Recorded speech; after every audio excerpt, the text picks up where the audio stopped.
Hey guys, and welcome back to the channel. For today's Redline vlog style review, I've got a vehicle that's one of Ford's top sellers here in North America.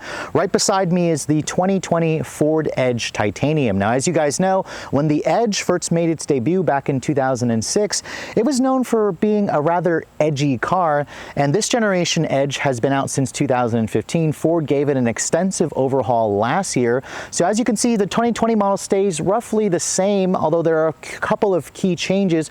However, in today's video, I'm going to go over the 2020 Edge and see if it still follows that same formula as the original.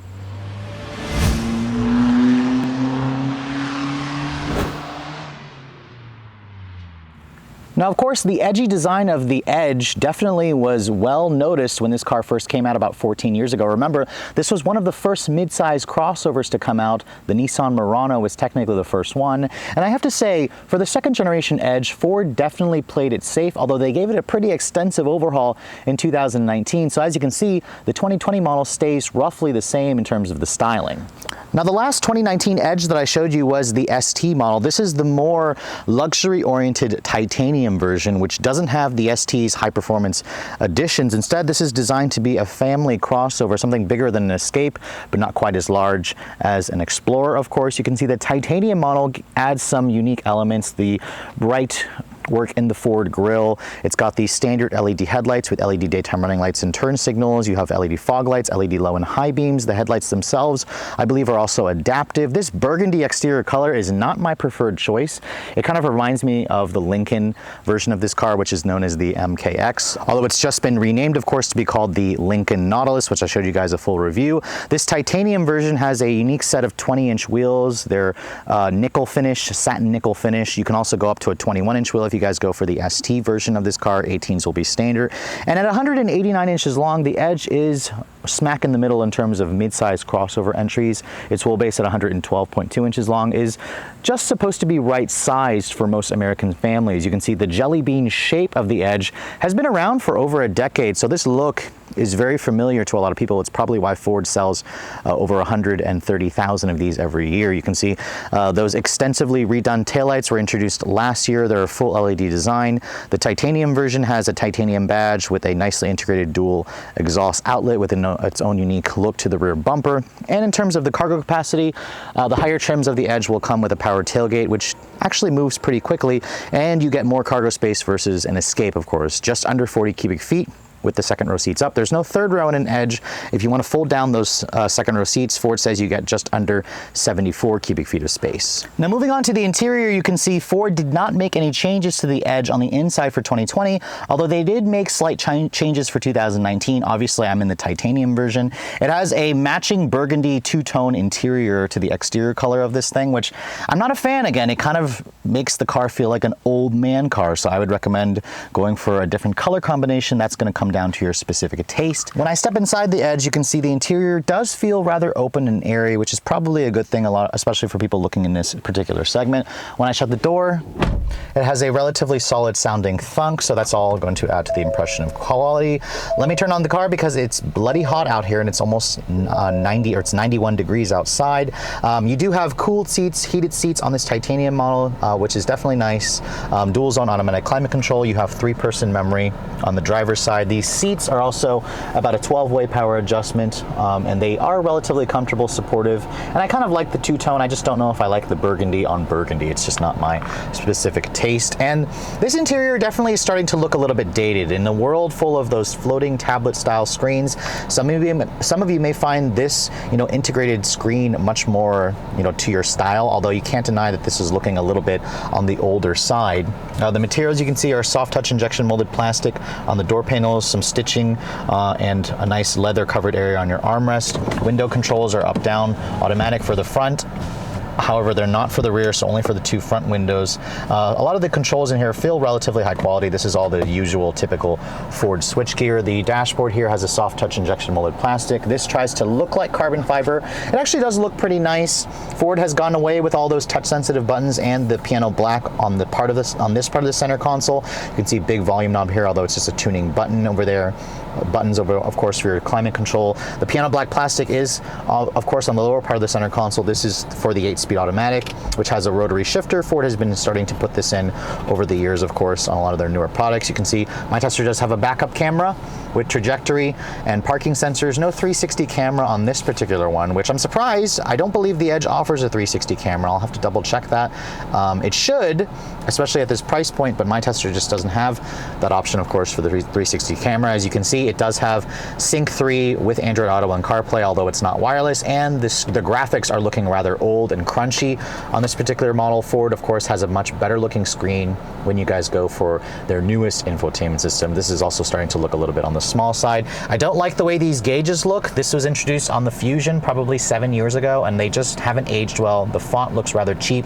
I don't like the two smaller helper screens to the left and to the right. They are slightly configurable, but that's going to come down to a taste preference, of course. The steering wheel itself is powered tilt and telescoping, which is a nice luxury touch. Ford likes to say the Edge compares with a Lexus RX.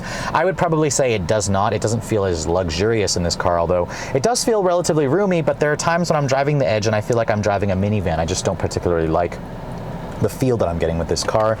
There is a nice wireless phone charger in there, pretty good amount of storage, 2 USB ports over there, and then above me, as you can hear, Edges were one of the first SUVs to come with a big panoramic sunroof. This one's no exception, although there is a big bar that cuts through the middle over there, but it does let in a lot of natural light. It has automatic parallel parking, of course, auto start stop feature. It's got 2-tier storage for the center console over here, which is nice, although it's kind of annoying to try to get this to open. Actually, it's very deep on the inside. This is technically not two-tier because you have to remove this piece over here, where some competitors offer a slightly better layout. The glove compartment here is decent sized. It's damped, but it's not lined with felt. So overall, the interior of the Edge hasn't changed much. It's probably the most dated element of this car, although for me, I don't like the infotainment system, and that might be a deal breaker for me for its old crunchy graphics. Now, one of the reasons why you're going to choose an Edge over an Escape is its cavernous back seat. Remember, there's no third row, so Ford was able to give you more space in the second row of this vehicle. The company says you get around 40.6 inches of legroom, which is plentiful. And as you can see, lots of space over here. The seats also give you the ability to kind of recline them. You can also fold them down in a 60/40 manner. When I get inside this vehicle, you can see plenty of legroom back here. You have a nearly flat floor. There's only 2 level heated rear seats, but Ford does give you rear seat air vents back here. No cooled seats. You do have a power outlet over here and a regular household 150 watt outlet over there as well. When I shut the door, you can see the materials did carry over. They're soft touch with more leather stitching. You have 2 mat pockets over here, and the seats don't allow you to slide them forward and back, which surprised me, but you can recline this slightly, of course, and Ford does give you a nice armrest here that folds down to give you 2 cup holders. Now, under the hood of the latest Edge, you get a choice of 2 different engines. Now, last year I showed you guys the Edge ST, which had a 2.7 liter twin turbo V6 from the F-150.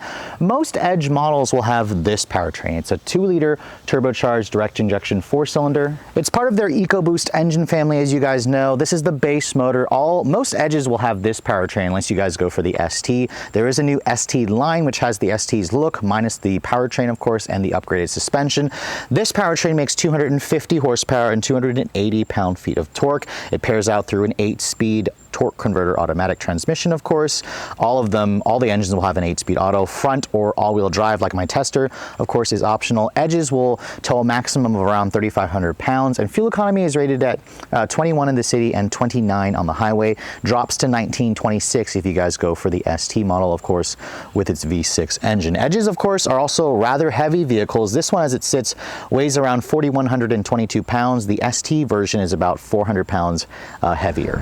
So last year, when I first drove the completely refreshed Ford Edge, it was the ST trim level, which was a rather confusing name for me because it used to be known as the Ford Edge Sport, but ST Performance Division decided that they were going to make a couple of tweaks, add more power, add 2 more gears, and then they decided to call it the Edge ST, which was just a huge disappointment for me. It wasn't really worthy of the ST badge. So now that I'm driving a titanium, my expectations are far lower for this trim because this is not supposed to be a performance-oriented car. It's supposed to be a comfortable family cruising vehicle. And you definitely get a sense of that immediately in the titanium trim. The 2 liter turbocharged EcoBoost 4-cylinder makes very little noises. It has decent power Mostly you feel a lot of low-end torque, which is important for something like this because it has 280 pound-feet. Only 250 horsepower isn't much. The ride quality is smooth, the interior remains quiet, and it's a very comfortable car. The seats are decently comfortable for me. I like the fact that they're cooled. The cooled seats work well. Visibility in this thing also is okay, although you have these massive A-pillars here, which does impede on your visibility. You could lose a car in this A-pillar here. The side mirrors are a little bit small. My tester does have the forward, driver assistance tech. I don't believe it's the latest one. It's not the Co-Pilot 360 stuff, but you do have blind spot monitoring, rear cross traffic alert, automatic emergency braking. I do have adaptive cruise control, active lane keep assist. It's all just fine, but for me, there's very little about the Edge that stands out in its driving characteristics. The car does feel big and heavy and cumbersome, just like the ST version that I drove last year. The steering is relatively quick, but doesn't really transmit anything in terms of feedback. The brakes feel a little bit on the mushier side. The transmission hesitates to drop down from its higher gears in the name of fuel economy, which is kind of annoying. It just kind of, to me, feels like a really nice vehicle that you'd want to rent. I personally don't care for the way this thing drives, even in the ST version. I think Ford for the next generation really needs to do their diligence and reduce the heft and the weight of the Edge, make it a little bit more nimble, make the styling look a lot more, distinctive. The jelly bean shape has just been around for so long. But I mean, overall, as a family car that isn't going to, really have too many annoyances, this thing is probably going to work for a lot of people. I'm going to put it into sport mode here for the transmission. It's floored right now.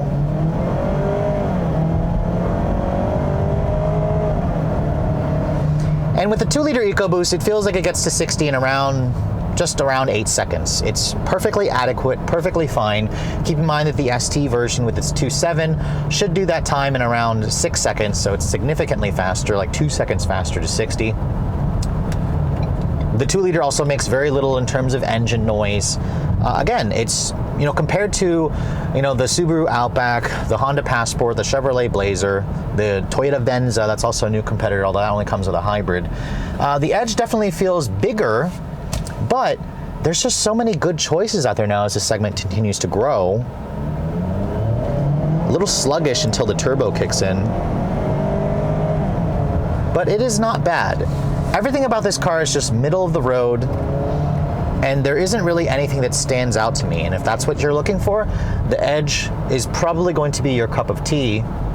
Personally, for me, there are a lot of other choices that I just find more enticing to choose over this car, especially when you consider the price of the Edge. Now, fuel economy also, 29 mpg. I've been averaging around 23 mpg in my week's worth of testing, which is significantly better than the 2.7 because it only has 4 cylinders now. On the highway, I did get it closer to 30 mpg, so not bad mpg. It's going to make a lot of people happy. The 2-liter is recommended for premium from what I saw on Ford's website. The 2.7 EcoBoost will run perfectly fine on regular. This will run on regular as well, but Ford says for maximum performance, you should put premium in it.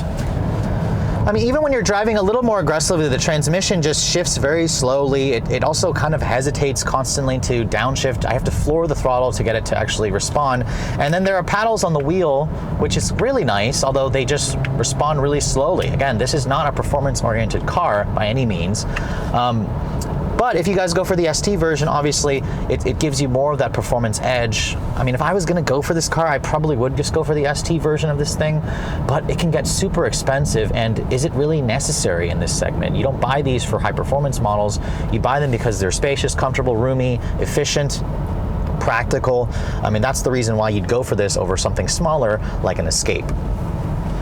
So the Ford Edge is definitely not as edgy as it used to be when this model came out about 15 years ago. And really what's kept the Edge from being one of the top options for me is probably just the interior, the way it drives, and the styling of this car. The jelly bean shape has been around for so long that I'm just kind of bored with it. I want Ford to really reinvent the Edge for the next generation model, which should be coming out probably in 2022, and really make this thing stand out. Because in the competition set, we've got the Chevrolet Blazer, the Subaru Outback, the Hyundai Santa Fe, the upcoming Kia Sorento, and then of course there's Ford's own Bronco and the Jeep Wrangler. That kind of competes in this space, even though those are off-road oriented trucks, whereas this is a crossover.